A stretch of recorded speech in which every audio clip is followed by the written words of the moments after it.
میرے حساب سے آؤٹ پٹ یہ نکلا کہ پہلگام میں ہم نے 27-28 لوگ کھوئے اور اس کے بعد ہم نے اور بھی کئی لوگ کھوئے. ہمارے مکان تباہ ہو گئے, ہمارے جو شہر پونچھ جیسا شہر اس کی تباہی ہوگی, وہاں لوگ مارے گئے, بچے مارے گئے, عورتیں ماری گئی, اتنی اربوں روپے کی پراپرٹی برباد ہوگی.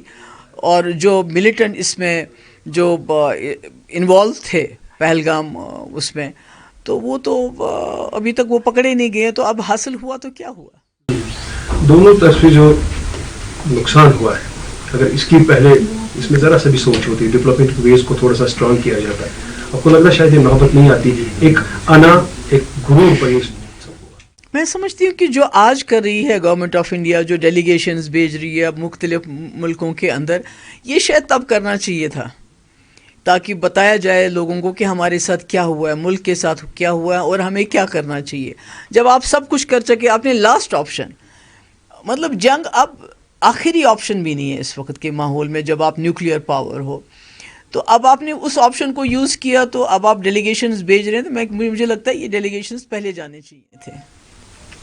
جو گورنمنٹ چاہے آج ہے یا پی ٹی پی کی, آپ کو نہیں لگتا ہر گورنمنٹ نے اپنی طرف سے اپنے ٹائم پہ کام کیا ہے اور اس کی سرٹیفکیٹ دینے کی ضرورت نہیں ہے کہ آج پارلیمنٹ ڈیلیگیشن جائے کہ کشمیر کے لوگ ٹیررزم کے ساتھ نہیں ہیں؟ وہ میں نہیں کہہ سکتا, I don't want to comment on that. یہ تو بہت ہی بیہودہ بات ہے ایسا سوچنا بھی. تو ریہیبلیٹیشن پروسیس کی اگر بات کریں گے, کیا وہ صحیح ٹائم پہ ہو رہا ہے؟ نہیں ہو رہا ہے. تبھی مجھے آج پریس کانفرنس بھی بلانی پڑی. اگر آپ پونچھ کو دیکھو گے, ٹنگڈار دیکھو گے, اوڑی دیکھو گے, تو ابھی بھی کئی لوگ ایسے ہی بیچارے جن کا کوئی نہیں ہے, پرسان حال نہیں ہے, ٹینٹ تک کئی جگہ پہ نہیں ملے ہیں لوگوں کو. اسی طرح سے مکان جو برباد ہو گئے ہیں, جس کو یہ کہتے ہیں کہ بھائی ایک شل لگایا تو مکان کا ڈھانچہ کھڑا ہے, پر مکان اندر سے بالکل ختم ہو چکا ہے. اسی طرح سے جن لوگوں کے لوگ جو چلے گئے, مطلب مارے گئے, تو وہاں کے لوگوں کی سب کی ڈیمانڈ ہے ان کو شہید ڈکلیئر کرنا چاہیے.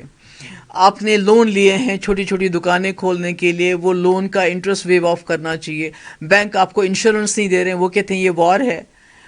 نوکری ملنی چاہیے جن کے گھر کے لوگ جو اس میں شہید ہو گئے. تو میں کہتی ہوں گورنمنٹ کو بہت کام کرنے کی ضرورت ہے, کیونکہ یہ جو جنگ ہے یہ ہماری جنگ نہیں ہے. یہ دو ملکوں کے آپس میں سمجھ لیجئے, یہ جو چیز پولیٹیکل انٹرونشن سے سلجھ سکتی ہے, ڈپلومیسی سے سلجھ سکتی ہے, وہ کوئی کہتا ہے جہاں آپ کو چھوٹے چاقو کی ضرورت ہے وہاں آپ تلوار اٹھائیے آپ لوگوں نے. تو اس کے بعد حاصل کیا ہوا؟ کیونکہ اگر دیکھیں گے پہلگام انسیڈنٹ کو اتنا اب گھما پھرا کے پیش کیا جا رہا ہے کہ اس کو کہتے ہیں پری پلاننگ تھا. نتیجہ یہ کہ کل چاہے جموں کشمیر میں یا جموں کشمیر سے باہر 7 سے 8 لوگوں کو اریسٹ کیا گیا جن کو سپاہی قرار دیا گیا. اس میں سے 2023 میں پاکستان میں ایک لڑکی کو دکھایا جا رہا ہے جیوتری ملہوترا. یہ پہلے پہلگام انسیڈنٹ سے کشمیر آئی تھی, اس کے بعد کچھ پلان ہوا ہے. یہ سمجھ نہیں آ رہا کہ اس کو ویری انفارچونیٹ. میں جو دیکھ رہی ہوں اس کو جو ہو رہا ہے, جیسے یہی پروفیسر علی خان, کیا بولا انہوں نے, کیا کہا انہوں نے؟ صحیح تو کہا کہ جو کرنل قریشی کے بارے میں, صفیہ قریشی کے بارے میں جو اس منسٹر نے بات کہی وہ بہت غلط ہے. آپ بہت شور مچا رہے ہیں, مگر کم سے کم جن کو آپ مسلمانوں کو لنچ کرتے ہیں, جن کے گھر آپ توڑتے ہیں, جن کی مسجدیں آپ توڑتے ہیں, ان کے بارے میں بھی سوچیے. تو کون سا گناہ کیا تھا اس نے کہ اس کو جیل میں ڈال دیا؟ گورنمنٹ آف انڈیا چونکہ ہمیشہ سے ڈائلاگ پروسیس کے بارے میں بات کی, اگر دیکھیں گے مرحوم مفتی صاحب نے اس میں ایک کلیدی رول ادا کیا تھا, لیکن آج گورنمنٹ آف انڈیا کا ہارڈ اسٹینڈ ہے بات اگر ہوگی اونلی اباؤٹ پی او کی. مجھے لگتا ہے کہ جو گورنمنٹ آف انڈیا ہے ان کو دیکھنا چاہیے اس وقت کہ واجپئی جی کا جو ڈاکٹرین ہے وہ سب سے زیادہ کامیاب رہا تھا. اس میں پہلی بار جنرل مشرف نے پاکستان میں کہا تھا کہ یونائٹڈ نیشن ریزولوشنز کو ہم الگ رکھ کے اب جموں کشمیر کے معاملے کا کوئی حل ڈھونڈیں گے, اور واجپئی جی نے کہا تھا انسانیت کے دائرے میں حل ڈھونڈیں گے.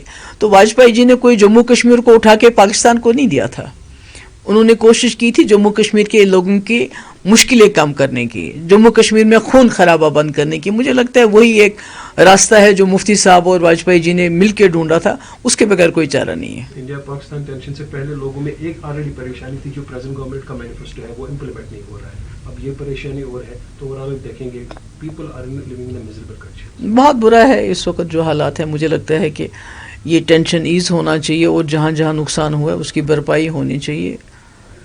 آپ نے جو بات کی تھی 4000 لوگوں کو اپوائنٹ کیا گیا جو ریٹائر ہے,